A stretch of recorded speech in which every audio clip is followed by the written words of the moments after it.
and you can teach them. A lot of scholars teach those books nowadays. They teach Kitab al-Bukhari, Kitab al-Tawheed in Sahih al-Bukhari, Kitab al-Tawheed by Ibn Khuzaymah. It's taught by some Islamic universities. Okay, but the book of Kitab al-Tawheed that we will study, inshallah, is more comprehensive, dealing with contemporary issues. Okay, and we have more than 60 chapters. Each chapter deals with issues that have occurred after Bukhari, after Bin Manda, after Busiri, now. At the time of Bukhari and Ibn Manda, there was no grave worshipping. Allah. No grave worshipping until the 4th or 5th century of Hijrah, when the Fatimids came, and they brought their garbage with them. Okay. Otherwise, before that, no one has warned against any of those issues. And when you look in the book of Tawheed by Ibn Khuzaymah, you don't see any of this. When you look in the book of Ibn Manda, you don't find any of this, you see. And then the other books that you mentioned are Aqidah in general. You see Aqidah al-Salaf by Sabuni, whatever, Sharh Usul al-Sunnah al-Alukai, Sharia Ajuri. Those are general fundamentals of Aqidah, which we studied Lum'at al-I'tiqad, we just finished it, also on Mondays and Wednesdays. But now we are emphasizing only on Tawheed, okay? And we have nowadays so many issues, okay, that apply. So that's why we chose this book. We can choose any other book, no problem with that.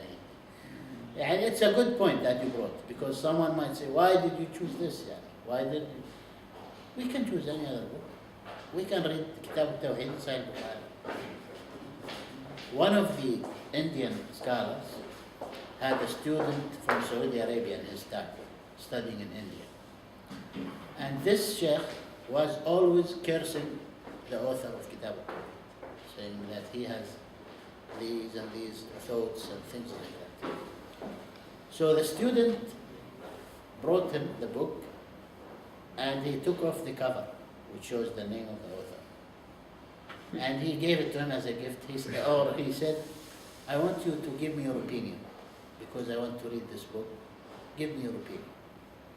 So the sheikh took it. After 2 weeks, he said, this reminded me of Kitab al-Tawheed in Sahih al-Bukhari.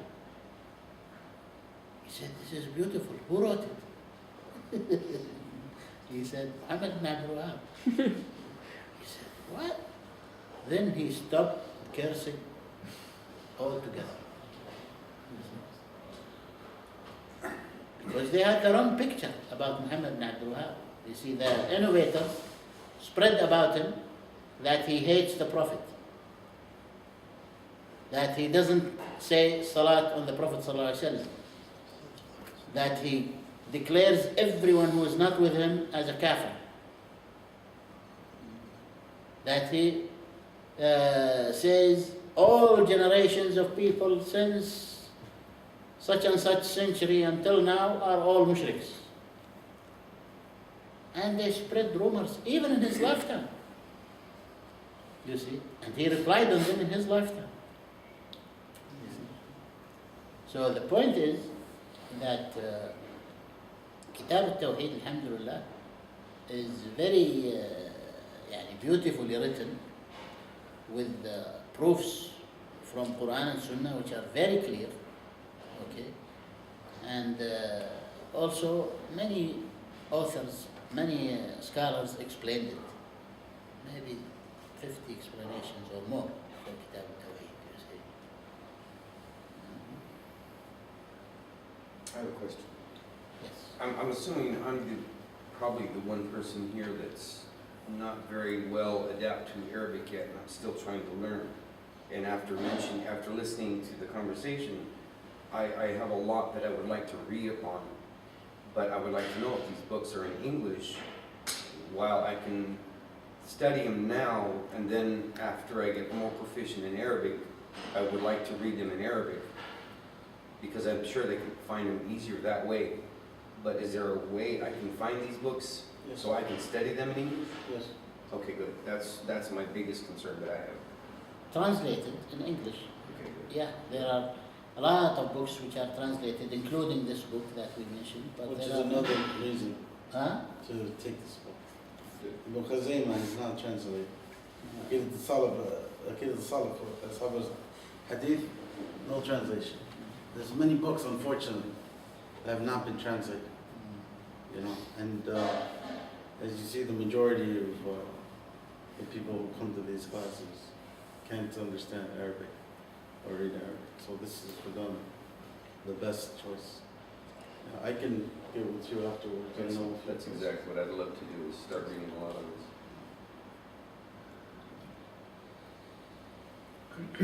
Could I ask you a question? It was not too stupid, but when you were talking about the dangers of following and maybe political parties, doctrines or whatever, as a Muslim, what is the limit of support you can give for politicians before you become a follower? I mean, is even making your exit on voting day, is that more significant than you might think? Or is it, what should your attitude be to these people who, in a democracy, say, can make decisions and you're invited to take part? And I've no illusions about the system, by the way, but I just wondered when you became a follower, at what point does it go from supporting up to a point and becoming a follower? Okay. Actually, brother, contemporary politics involve a lot of crooked ways, illegal ways. You have to be, you have to lie in order for you to fit as a politician. You have to give false promises in order for you to be a politician. You have to deceive, you have to con, you have to backbite, you have to harm others, harm their reputations. You have to do a lot of illegal things to, practice politics, Some contemporary great scholars of Muslims said, despite all these, go and vote for the best, because this is the situation that we are dealing with, and we don't want things to wind up in hands of devils. At least if good people go and vote, things might change to the better. You see. So this is a respectful opinion by the scholars. Okay. But I tend to lean towards the other scholar, who say politics now are dirty, so wash your hands from politics and don't involve in them. Don't vote, don't do anything, just stay away. Thank you for a very clear answer. And I had my suspicions, but I was interested on the nuances, if you like, of what our attitude should be. It's a matter which there is a split opinion amongst scholars nowadays, you see. It's not something, inshallah, that is, if a Muslim is involved in those actions, if he has good intentions, I hope he is rewarded by God and he will be in a good shape. But I choose the other way for myself, Amongst my family, I don't vote. My wife votes, my children, some of them vote, some don't vote, you see. That's it. I give them their choice. I tell them what I believe and that's it.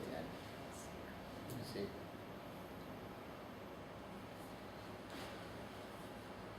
So it would I'm not trying to find justifications for doing anything at all, but in a situation perhaps in local politics or even in your constituency or whatever you call it, if you have a sort of, not faith exactly, but if you think that one of the candidates is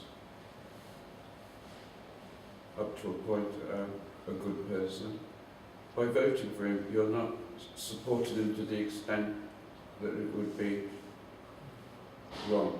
Is that true? Yeah. It's a personal vote Right, up to a point. right. That's about the limit.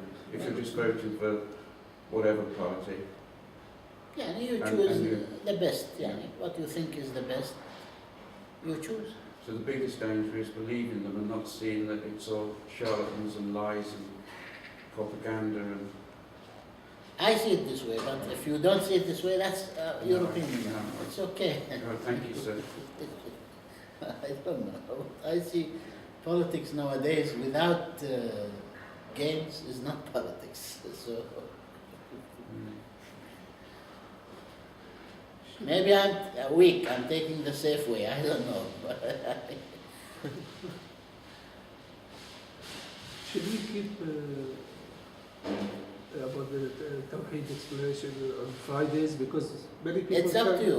You are the I organizer. just I want to just see the opinion of mentioned. the others if they wanted the Fridays. And Friday is good for me though. Friday. I only speak. Friday's good. Okay. So we will make the tafsir maybe Wednesday, something like that. Okay. No problem. I'll be here Friday. So it will be one day only, Huh? Friday. I personally won't be able to make it, but as long as the rest of the brothers can benefit, let's go now. I mean, one day only, Friday.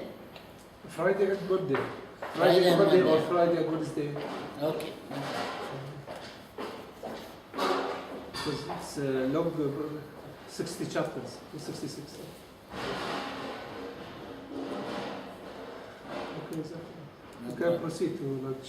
Lunch. Okay, Sheikh. Yeah, sure.